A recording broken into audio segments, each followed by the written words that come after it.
A man has all the powers of a god, but his girlfriend dumped him. So he used his powers to beg her forgiveness. She went out for a run. Apologies were carved on all the trees along the road. She goes to buy coffee. The TV shows him forgiveness. Even the geese in the sky are helping him. But all of this was to no avail. With all the wishes granted before, everyone won the lottery jackpot. But everyone got a small share of the money they took to the streets. And vandalism was everywhere. The city was in chaos. And because of Mark's abuse of his powers and caused disasters all over the world, there was a massive blackout. Mark finally realized the seriousness of the situation. He called God for help. But God said that it's not God who helps people solve their problems. It's the people themselves.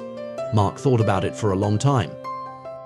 The next day, he switched off his Wish app and decided to help people in a practical way. When he saw a car break down on the road, he went out to help someone with their car.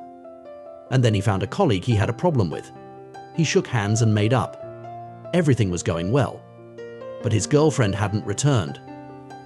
Mark opened his computer and searched for her prayers, and found that every one of her previous prayers was to cheer him up. He flashed to her window again, but he found her still crying, praying for God to make her forget herself. After hearing that, Mark was devastated.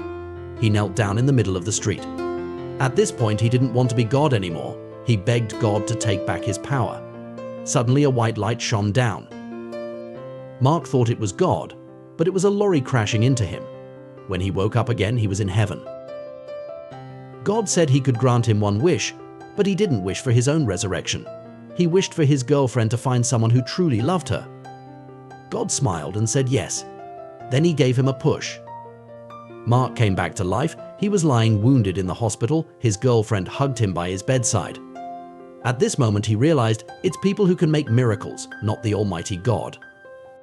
Although having divine power can bring a wonderful life, but you can't get true love.